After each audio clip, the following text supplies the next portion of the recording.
Hey guys, welcome back and season's greetings. As promised, we finally got part 2, Trial of the Three Spirits for Season of Revelry, and with that came update 1.1.414. And in this video, guys, to keep it brief and sweet, we'll be covering those build notes, the content that comes with Trial of the Three Spirits, some discounts for Lords of the Fallen, and a little bit of bonus information as far as the Steam Awards in regards to Lords of the Fallen. If that stuff sounds good to you guys, don't forget to like the video and subscribe to the channel if you want to see more content just like this. That being said, guys, let's get into the video. All right, to start things off, the build notes that we're looking at here were made available on Thursday, December 21st, 2023 at 5:23 p.m. EST, in case anyone was wondering when these build notes were made available on Steam. I also went ahead and did my due diligence and took note of the download size for the update, and it was 1.68 gigabytes on Xbox Series X. So I do apologize for PS5 and PC. I'm not sure on the exact download size there, but I figured if I provided you guys with the download size for Xbox Series X, it should be roughly around the same. So hopefully that's helpful for you guys. All right, now that I've kind of covered that information, let's get into what Hexworks has to say to us on this update. They start off by saying, "Greetings, lamp bearers. The season of Revelry continues this week, following on the offering of Aureus, which included new spells, throwables, boss weapon abilities, holiday decorations, and more. We hope you're prepared for the trial of the three spirits. To unveil their secrets and access the hidden rewards, you must conquer 3 unique challenges, each armor set and weapon, and this test represents one of the 3 factions, Radiance, Rogar, and Umbral. Here we will see the 3 riddles for the faction armors. All right, so we're going to start things off with the Illuminator Aubrey, which is for Radiance, and it reads as followed. A cell holds a weapon of one who would in light bask and with radiant prayers uttered. Carry out his grave task, a sculpture within a tower. 2 more where brothers dwell, and 3 among who bid their old lives farewell. A stone barrier removed upon ending your bloody quest. A lambent shrine uncovered, a once hidden place of rest." Next, we have General Engstrom for Rogar, which reads, "In the aftermath of the battle fought within a ravine, before a twisted tree, pledge yourself and be seen, gathered dousing ammunition from a frozen land and extinguish the blaze of 5 infernal hands. All for another sign, one expressed most fervently, and in victory feel no shame in unleashing your glade." And finally, we have Herald of the Maw, which is a part of Umbral, which reads, "Upon an eerie idol, bestow a mother's embrace, and see the fire light is cast upon your face. Lonely notes ring out, refrains to be followed, ensure the flames are no longer by darkness swallowed. A conductor in the shadows, a grim harmony achieved, a deep descent concluding with rewards received." All right, so now that we got done reading the 3 riddles,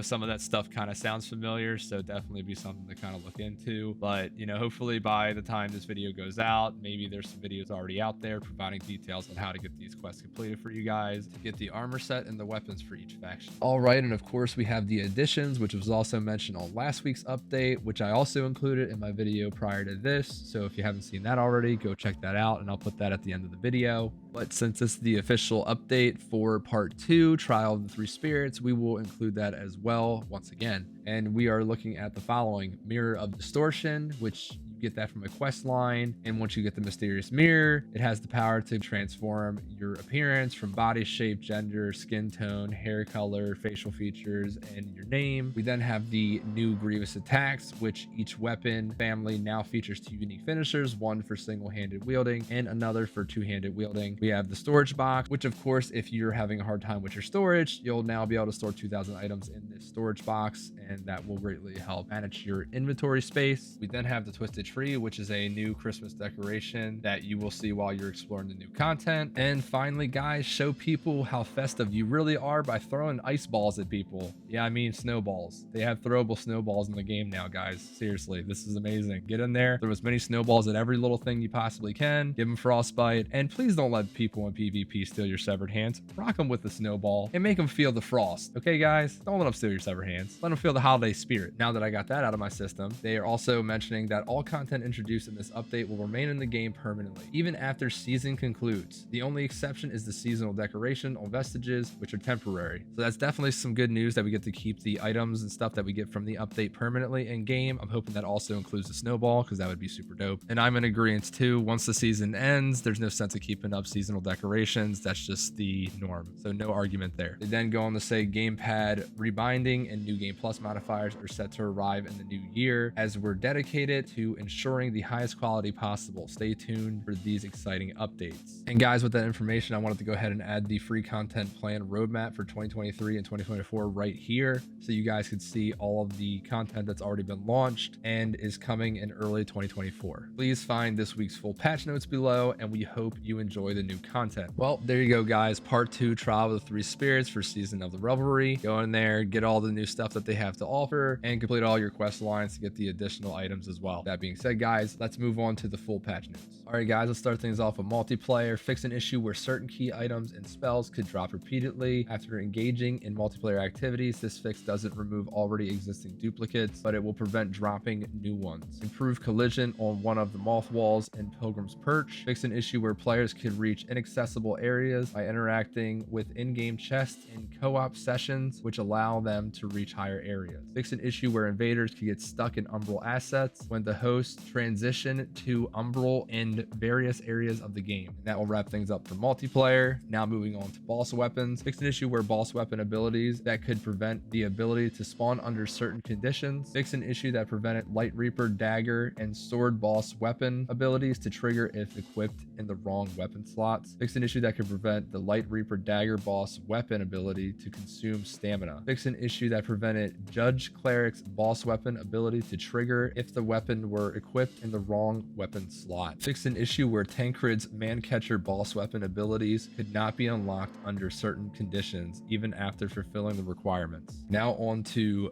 visuals. Fix an issue where certain water puddles would not trigger any visual effects or sound effects in Pilgrim's Perch. Added a missing texture where players could see through the game world in front of the stone ruins in Revelation Depths. Fixed a streaming issue where Umbral assets could be loaded with certain delay in Abbey of the Hollowed Sisters.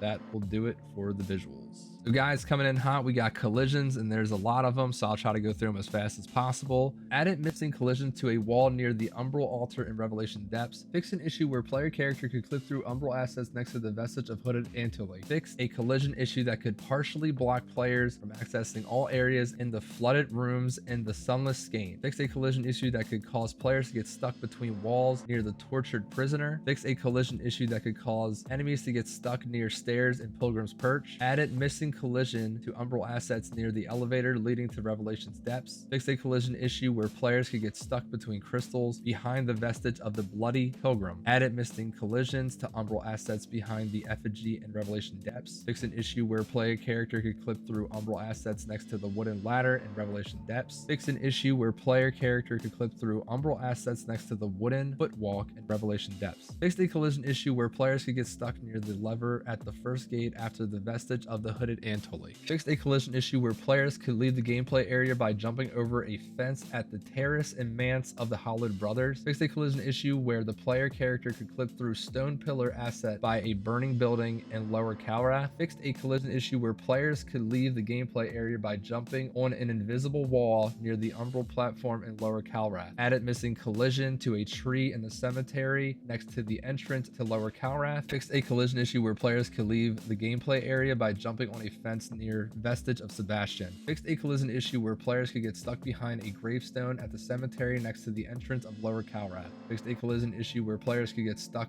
on the rooftop of a building near the tower in the Lower Calrath. Fixed a collision issue where players could get stuck by jumping off a building near some impaled bodies in Lower Calrath. Fixed a collision issue to improve navigation on certain planks and Path of Devotion Memorial. Fixed a collision issue where players could leave the gameplay area and get stuck near the broken bridge dodge and Thief of the Chilled Curse. Fix the collision issue where players can get stuck by jumping behind the wooden scaffolding near the vestige of Sfornal. Fix the collision issue where players could leave the gameplay area by jumping on a rock near the Hushed Saint. Fix the collision issue where player character could clip through Umbral assets near the entrance of the Hushed Saint. Fix the collision issue where the player could leave the gameplay area by jumping on an Umbral asset near the vestige of Hannelora. And that will do it for collision. Now on to audio. Improve combat audio for the Crimson Reactor's Radiant Clones. Improve combat audio of the Sundern Monarch. Improve the audio of the Sanctify spell. Fix an issue where the audio of the spell of Aureus Judgment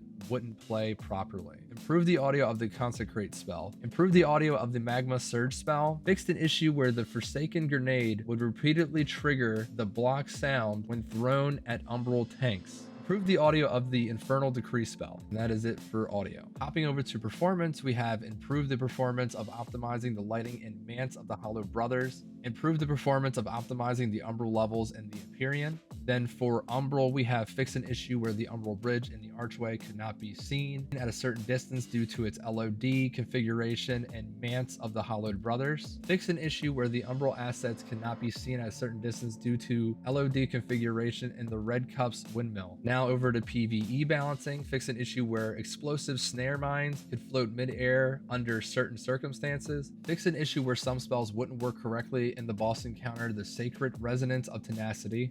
Fix an issue where Parchments was unaffected by Umbral healing reduction effects. Buff the one-handed and two-handed weapon abilities of the Hushed Saint's Halberd to make them more in line with other boss weapons abilities. Finally, we move on to Other. Fix an issue where player character could get locked in a falling animation loop by interacting with the Umbral platform and Mance of the Hallowed Brothers. Fix an issue where the camera controls wouldn't function correctly when entering the boss encounter with Judged Cleric under specific conditions. Fix an issue where players could unlock the shortcut to the boss encounter with the Sundered Monarch by killing the Conflagrant Seer from far away. Fix an issue where players could skip a part of the Revelation Depths by jumping down the cliff above the boss entrance. And they end with "In light we walk."